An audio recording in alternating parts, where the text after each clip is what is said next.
Hello, hello, Aquarius Collective. Kamusta po kayong lahat? Ako po ito si James from James Tarot PH. Ito po ang inyong weekly reading for August 10 to 16. Alamin po natin naghihintay para sa inyo. But first, mga Aquarius, ihanda mo na ha, ay yung isang tanong para po sa ating isang tanong, isang sagot. Kung meron po kayong pangmalakasan, one big question, hawakan nyo po yan. Sa dulo po atin po yung sasagutin by using these cards. Okay? Let's begin. Inhale and exhale. Holy Spirit, Spirit Guide, guide us for today. Your cards. Nice. Thank you ha mga Aquarius sa mga hindi nag-i-skip ng ads. Salamat po. Malaking tulong po sa akin yan. Every time po na meron tayong libreng reading. Kaya naman po, keep on commenting, liking, and not skipping the ads. Salamat po. So, at the background of your reading, meron kang the Queen of Wands. Uy, uy, uy, uy. Ito na yung linggo kung saan talagang magiging confident ka na. Sabi mo, sige na nga, lalaban na ako. Tatry ko na. Susubukan ko na. Susugod na ako. Hindi na ako panghihinaan. Hindi na ako takot sa aking sarili. Hindi ko na ipopronta yung aking insecurity, yung aking mga pangliliit ko sa aking sarili. Ngayon, confidence is your power. And always think positive. Wala ka na dapat pakialam sa mga sasabihin pa ng iba or opinion ng iba.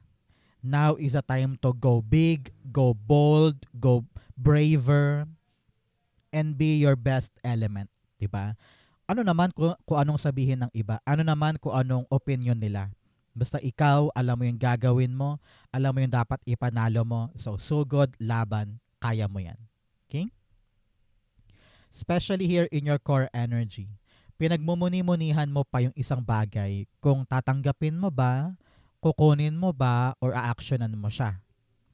Kasi parang nakatali ka pa rin sa mga bagay na alam mong wala ka nang dapat asahan, di ba? Sa panahon to for you Aquarius to really open yourself to something new. Na parang, kaya ko ba to? Hindi ko ata kaya yan. Parang hindi naman ako magaling dyan. Or baka hindi ko magawa ng tama. Baka hindi ko kayang mahalin yan. Baka nag-i-illusion lang ako. Tanggalin mo yung mga ganun. You have what it takes. So give it a chance. Para makita mo yung maaring dalhin niya sa buhay mo. Okay? Be confident. Na sige na nga, kukunin ko na yan, tatry ko na yan, gagawin ko na yan kasi kaya ko naman talaga. Parang ganon. Four of Cups. The Five of Wands. Okay, nagtatalo-talo pa yung isip mo sa bagay na to. Hindi mo pa alam kung, teka, gagawin ko na ba ngayon o next week na lang? Or totally bitawan ko, totally i-reject ko, or wag kong gawin. Parang ganon. So now, kailangan maging solid na ang isip ha. Hindi pa iba-iba. Hindi urong-sulong. Hindi yung nagtatalo, kontrapelo, yung iyong utak sa mga bagay-bagay. Kumbaga, nahihirapan kang, parang sa labada, nahihirapan kang ihiwala yung puti sa dekolor, di ba? Pero sabi dito, kailangan talaga alam mo eh. Alam mo yung magkakaibang bagay at alam mo yung halaga ng bagong dumarating. Four of Wands. Naku, malaking bagay daw ito para sa pamilya, para sa bahay, para sa mga goals mo. Kung ito ay makakatulong para sa stable life, stable family, ilaban. Ilaban. At wag na wag sasayangin yung chance na maaring magpalapit sa'yo sa katuparan ng mga pangarap mo para sa pamilya. Example, wala kang work ngayon, tapos ang kumakatok sa pintuan mo ay trabaho sa isang farm. Halimbawa sa may Batangas. Halimbawa lang, bigyan lang kita ng senaryo para maintindihan mo tong reading na ito. Tapos yun nga, kumakatok isang farm. Maganda naman yung posisyon. Managerial halimbawa. Pero nagalaban-laban pa yung isip mo na parang, kukunin ko ba? Ang layo eh. Saka kaya ko ba mag-manage ng farm? Pero sa akin inalok. So parang meron sila nakita sa akin about managing something. So sige na nga, try ko. Solid na yung isip ko, kukunin ko to. At maaring yun ang tumupad sa mga pangarap mo about your family. So, give it a chance, give it a go, and you will see na pwede to. Okay? So, mga Aquarius, ano ba tong isang bagay na parang pinagmumuni-munihan mo ngayon kung gagawin mo ba o hindi? Comment mo nga, kwento ka nga sa baba at i-manifest natin na magkaroon ng magandang resulta. Okay? Write it down. Huwag po kayong mahiya. In the area of what you need to focus on, meron kang the star card. Mag-focus ka sa mga pangarap mo, sa mga bagay na gusto mong maabot. Kaya kung medyo choosy ka ngayon at ang pili-pili mo, napakaselan mo, naku, kailangan baguhin yan. Panahon to para gawin ang lahat, maabot lang yung pangarap or magkaroon ng kaginhawaan sa buhay. Kaya mo naman eh. Masyado ka lang talagang nag-aalangan palagi na parang, alam mo yun, yung susubukan mo palang nega ka na agad na parang, ay ayoko, baka nakakapagod, baka hindi ako mag-enjoy dyan, or baka masyadong matrabaho, maraming kailangan gawin, ayoko. So kapag choosy at minamaliit mo sarili mo, paano mo maaabot yung pangarap, 'di ba? So be brave, be strong. Yang gusto mo namang abutin, kayang-kaya naman eh. Kaya lang ikaw mismo wala kang kumpiyansa, 'di ba? So keep on watering this dream because you can have it, you can achieve it. Okay? Star card, nakabaliktad na Two of Pentacles, hindi ka makapag-decide. Panahon talaga to para timbangin mo ang mga options mo para marating ang pangarap na yan. Narinig ko yung word na parang ang dahilan, takot kang kumawala sa comfort zone. Nakasanayan mo na yan eh. Yung araw-araw na routine, yung araw-araw na galawan mo, nag-e-enjoy ka dyan kahit mahirap yan. Ayaw mong galawin kasi iniisip mo, baka lalo kong mahirapan. So, ang question dito, kung talagang gusto mong manalo sa buhay, bakit takot kang gumalaw? Bakit takot kang mag-risk? Bakit takot kang kumawala sa comfort zone? At the bottom tower, you need to change something. You really need to accept the changes in your life. Kasi kung takot ka sa pagbabago, hindi ka makakaalagwa. Okay? So, mga Aquarius, ano po yung ginagawa nyo today? While watching this video, ikaw ba'y naglalaba, nagluluto, nagpapahinga? Comment below. In what you need, meron kang the Eight of Cups. Alam mo, sabi dito, kailangan mong makita yung katotohanan sa current situation mo. Ano ba yung ilusyon? Ano ba yung truth na kailangan kong harapin para makabangon na ako at lakaran ko na yung daan patungo sa aking satisfaction, contentment, and success. Example, nasa factory ka ngayon sa Korea. Na-realize mo, ay, parang hindi naman ata ako mapopromote dito. Ay, parang ang liit-liit ng sweldo tapos ang haba-haba ng trabaho namin. Parang sobra-sobra na ata. May kumakatok na trabaho sa Japan. Hindi factory pero halimbawa ay mag-aalaga ka ng farm doon. Example lang. Tapos na-realize mo, ay, malaki sweldo doon tapos may pabahay pa tapos libre pa yung pakain. Halimbawa lang. Na-realize mo, sige na nga, parang kailangan ko na maging matapang ngayon na sige, lipat ako doon, baka mas okay doon. Parang ganun yung example ko. Tatapang kang suungin or pumunta sa isang transition, sa isang pagbabago, kung marirealize mo yung totoo sa current mong sitwasyon. 'Di ba? So kaya kailangan buksan ng mata.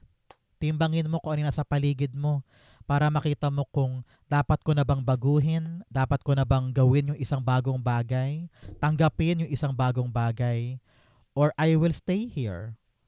Mabuburo na lang ba ako dito forever? Parang ganun. Eight of Cups, meron kang 8 and 8 here. 8 din si strength.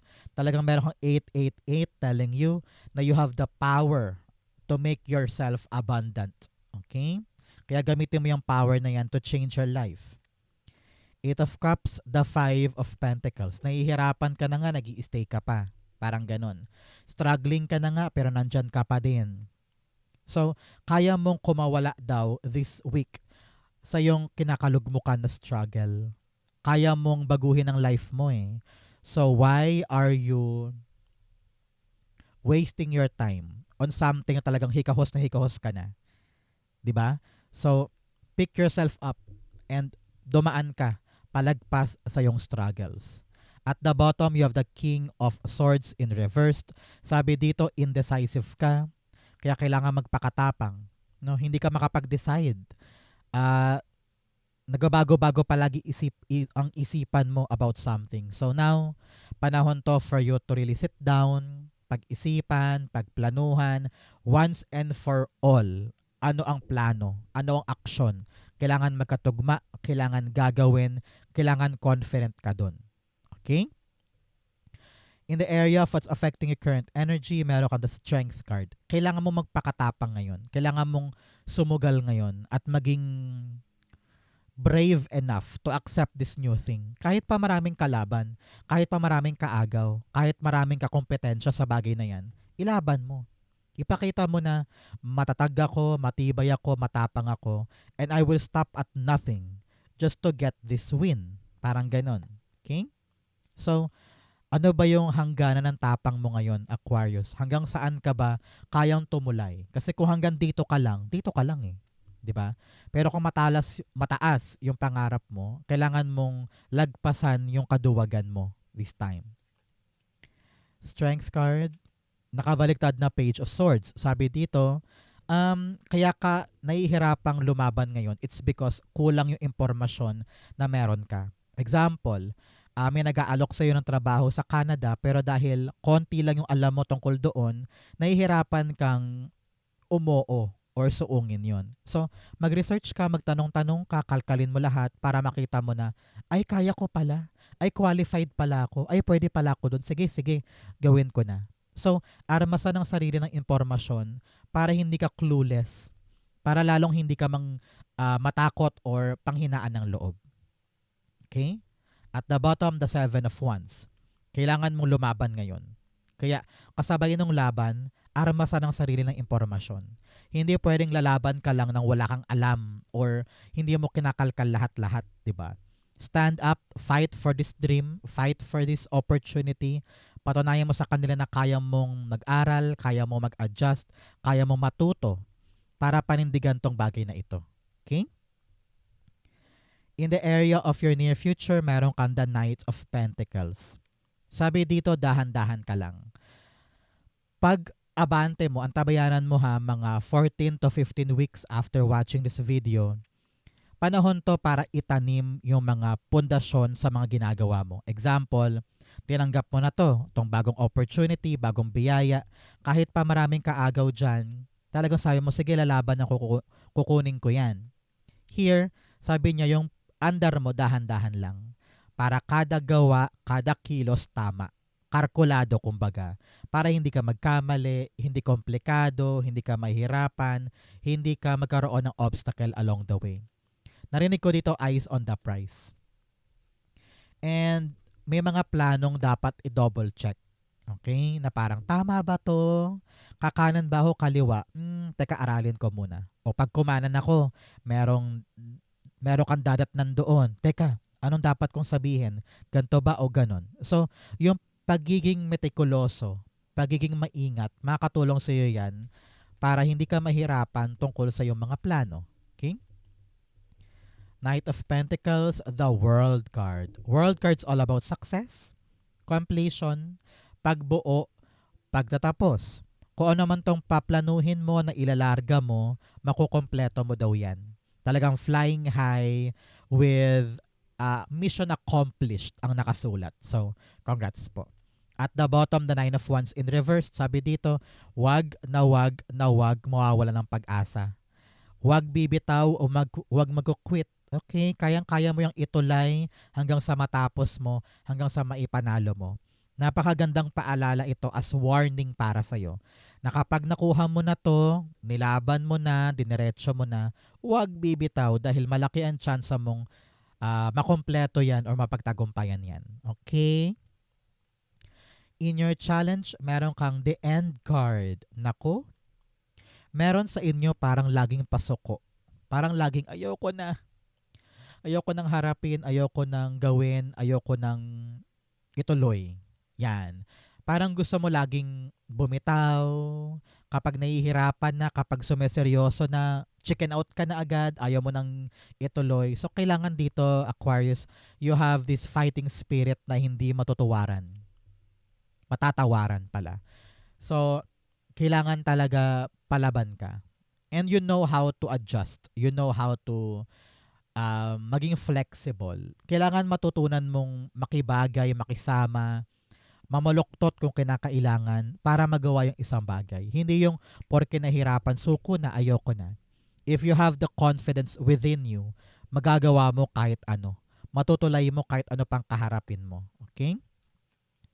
The end card, clarify natin. Nakabaliktad na lover's card. Yes, it's all about commitment. No? Kailangan committed ka sa isang bagay. Hindi pwede yung, sabi ko nga, kapag nahirapan, bitaw na, suko na, uwi na agad. No eh. Kapag ito pinili mo, panindigan. Kailangan until the end, you will push yourself to accomplish this. Okay? Yan ang isipin mo this week. At the bottom star card, kung talagang pangarap mo to, alam mo ikakaganda ng buhay mo, panindigan mo, kapitan mo, itulay mo. Okay? In your fortune, meron kang the 8 of Wands. Meron daw pong bibilis ngayon, especially this week. No? Kung akala mo mabagal lang to, tong prosesong to, asahan po yung acceleration o pagbilis ng resulta, pagbilis ng development, pagbilis ng andar. Hindi ka magbabagal-bagal dito, hindi ka stuck, hindi ka stagnant, meron dedire-diretso. Some of you baka mag-travel pa nga. Parang meron kang aasikasuhin somewhere na nagre-require sa'yo na mag-travel. So, go on, push, kayang-kaya mo yan. The 8 of Wands, meron kang the 2 of Cups. Uy, narinig ako merong negotiation that will push through. Kung meron kang nilalakad na negosasyon, pag-uusap, kontrata, interview, mabilis to. At nakita kong successful to in your favor. So congrats, congrats, congrats. At the bottom, the Devil card in reverse. Yehey, talagang ready ka nang kumawala sa comfort zone mo. Matapang ka na ngayon na humarap sa taong ito. Pag kinausap mo siya, bibilib siya sa'yo. Either meron kang binibenta or meron kang kliyente. Naku, talagang bibilis ang transaction. Kuhang-kuhang-kuha mo yung gusto mong makuha sa kanya. Congrats po. Okay? Kung ito man ay kontrata, negotiation, agreement, or interview, bibilis. Maganda to. Papabor sa'yo. Okay? In your divine messages, meron kang the Queen of Pentacles. Sabi dito, Aquarius, tutukan mo yung source of income mo ha. Yung trabaho, negosyo, sideline. Yung ipon, kailangan bantay sarado. Hindi pwedeng labas-pasok ang pera na parang wala nang bukas, di ba? Sabi rin dito, kung meron kang tututukan na alam mong magpapalago sa'yo, now is the right time for you na maging hands-on dyan. Every day of your life, kung alam mong dapat alagaan to, dapat nandun ka. Okay? Clarify natin. You have the 2 of Wands. Yes, dapat klaro sa isip mo yung ins and outs ng bagay na yan. Dapat klaro din sa'yo yung for the next 5 years ng bagay na ito. Dapat handa ka rin na pangalagaan siya, ready ka na gumawa ng mga unfamiliar things para pangalagaan lang to. No? Many of you talaga baka magta-travel, lilipat ka ng ibang lugar, ibang kumpanya, ibang bansa, dahil nandoon ang pera, pwedeng ganun. Pero kung ano man to mga planong to, it will lead you to your financial abundance. Okay? At the bottom, the 8 of Swords. Lumaya ka sa mga self-limiting thoughts mo. Kapag laging ito lang gagalawan mo, maliit lang, talagang maliit lang din yung plano, maliit lang din yung aabutin.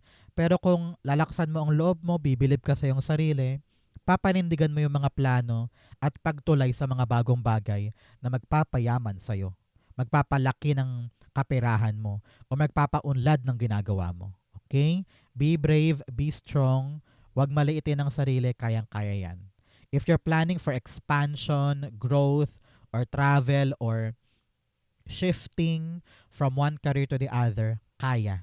Pero kailangan malinaw muna ang plano. Hindi pwedeng lilipat ka lang ng malabo pa ang plano. Kailangan clear ang lahat, planchado ang lahat bago ka tutulay. Okay? Outcome mo yan, bigyan mo na kita ng fortune cards. You have not unsuccessful plans. Meron ka pa rin mga planong hindi pa matutuloy dahil marami ka pang dapat asikasuhin. You also have tower, solid foundation, success with effort. Sabi dito, basta masipag, nag-e-effort, matyaga ka, titibay yung pundasyon para sa mga balak mong itayo at itawid. Okay? You also have January, mga Aquarius January dyan. Meron daw po kayong aabangan na magandang balita sa Enero. So, lahat kayo, lahat na Aquarius, may good news sa January. Okay? Another message of PIN, new job and career. Meron daw pong bagong trabaho para sa mga nag-manifest dyan or bagong career. Congratulations. Mukha talagang may transition, may paglipat, may bagong gagawin, may bibili sa transaction.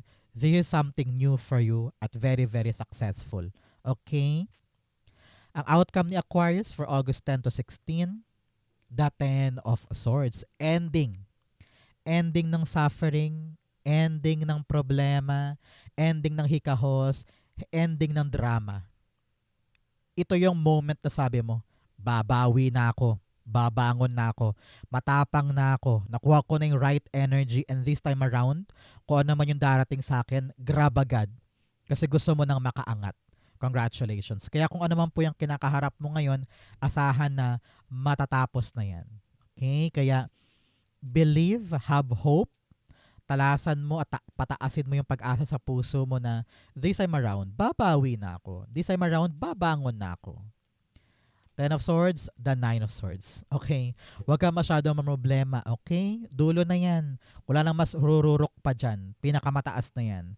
Kaya panahon to para ikalma ang sarili. Huwag na masyadong mag-isip-isip pa or masyadong nega. Huwag ka magpakalunod sa anxiety mo, stress, overthinking. Things will end at the right time at panahon to para maging hopeful ka ulit. Okay? Walang mangyayari kung mag-overanalyze ka dyan, mag-overthink ka dyan. Kaya huminga ka, parang yes, nakalagpas din ako, yes, natapos din, and then rise up for the new opportunity. At the bottom, Page of Wands, yes, may bagong opportunity, bagong pintuan na magpapa-excite sa'yo. Kaya huwag ka masyadong mag-alala, huwag ka masyadong mag-aligaga dyan. Gawin mo lang yung bago, yakapin mo yung bago, you will see na, wow, new life, new beginning, new chapter ito. Okay? So Aquarius, dako na tayo sa yung isang tanong, isang sagot, pumikit ka na dyan. Isipin mo tong one big question mo. Inhale, and exhale the answer to your question. Meron kang the Two of Pentacles, the Queen of Cups, and the King of Swords. Parang gusto niyang sumama, sama natin, the Hanged Man. At the bottom, you have the Seven of Wands. Sabi dito, kung ano man yung pinaglalaban mo, ilaban mo yan. Huwag ka masyadong makinig sa mga tao sa paligid. Learn to really fight for what you want without the heaviness and burden of other people's opinion. Kung nandiyan ang puso mo, nandiyan ang amor mo, fight for it. Balansehin mo ang buhay mo, okay? You really need to know kung ano yung mga dapat pahalagahan sa hindi para makapag-focus ka dito. Alisin yung mga distraction, alisin yung mga temptasyon or panggulo sa paligid. Kailangan pagliwanagin mong isip mo ngayon. Okay?